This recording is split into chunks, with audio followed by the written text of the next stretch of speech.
What's up everyone, my name is Josh and this is Josh Unboxed, and welcome back to the Daily Grind, a video series in which I talk about particular cards, plays, strategy, news, and how it affects the overall sports card market. In other words, I'm just trying to find a way to help us navigate through the craziness that is the sports card world of today, as well as to help us make much more sound purchasing and selling decisions.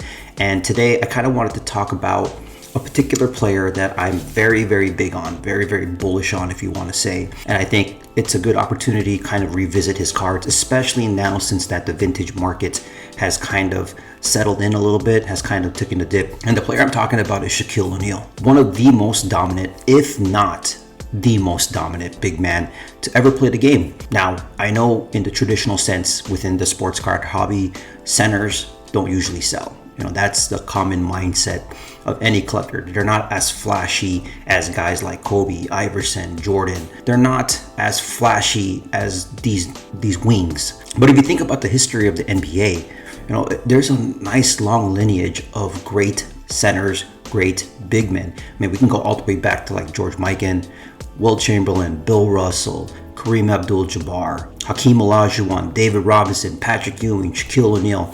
There's a slew of great big men, Moses Malone. In terms of the history of the NBA, there is a lineage of great big men that played the game. I mean, Kareem Abdul-Jabbar is the leading scorer of the NBA, and he's a center. Bill Russell has the most championships in NBA history with 11, one being the player coach, and he is a big man. Wilt Chamberlain scored 100 points. He is a big man. These types of players are very dominant, and rightfully so, because you can't teach height, right? And now I know not most centers have the skill to be great, which makes this line of centers who are Hall of Famers so great, right? You can't teach height, but these players also had the skill to go with that height, which makes me think that they're a special breed. That's why with these big men who are really good, I feel there's some value to be had. And with Shaquille O'Neal, I think there's a lot of value to be had with him. I mean, if you think about it, Jordan dominated the 90s with that little brief hiatus, but during that hiatus when he was gone from the game, guess who rose to prominence? Guys like Hakeem Olajuwon, guys like Shaquille O'Neal, Patrick Ewing.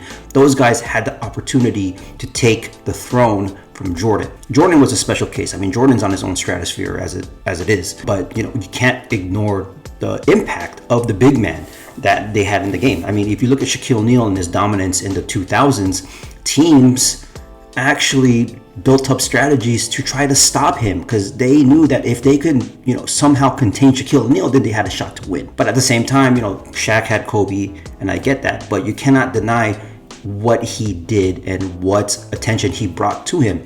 That game back then was more of an inside-outside type of game, whereas now we got a whole bunch of shooters, slashers, shooters, wings, 3 and D, that type of game going on in today's market, pulling up from 30 feet. But in terms of the history of the NBA, I think Shaquille O'Neal has great value, and I'm actively looking for a lot of his cards. And I know in terms of his rookies, a lot of them I feel now that some of them have dipped, that some of them are still affordable and still have some good value.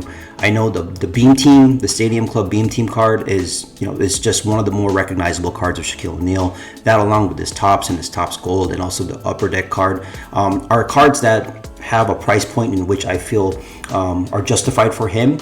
And then now what I'm looking at is more of the alternative rookie cards, such as his Fleer Ultra, his Fleer card, his Hoops, his Skybox, his Stadium Club. Those types of rookies I feel have plenty of value and still have room to grow for a player like Shaquille O'Neal. If you look at the pop reports, you can see that some of them do actually have a lower pop report. You can look at the Fleer card, you can look at his Skybox card, I think has a little lower pop than some of the bigger cards of his that sell for a good amount of money. But you can also look at his insert cards. He had some pretty rare cards back in his rookie year, especially with the draft redemption cards, the Hoops draft redemption card, as well as the Skybox draft redemption card. Those ones actually have a lot of value to them. They're pretty rare and tough to get, so prices on those ones might be a little higher. But when we're thinking about Shaquille O'Neal cards and thinking about the insert cards, like in the mid 90s, when Jordan was retired, a lot of these insert sets had Shaq as the number one guy,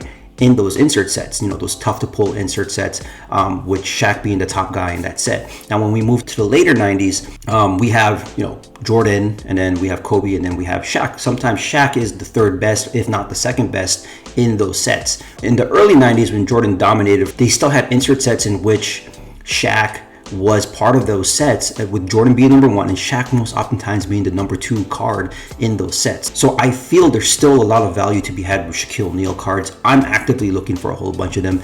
I think there's plenty of opportunity, whether you buy them graded or you buy them to get graded, or you buy them raw, especially for those tougher to pull insert sets. So I've been doing a lot of heavy looking into Shaquille O'Neal cards, his inserts, his rookie cards, his base cards, anything of that sort. So just to let you guys know, I'm very bullish on Shaquille O'Neal, and I'm actively looking for it. So that's pretty much it. All I wanted to do was just talk about Shaquille O'Neal and how I feel there's opportunity in him.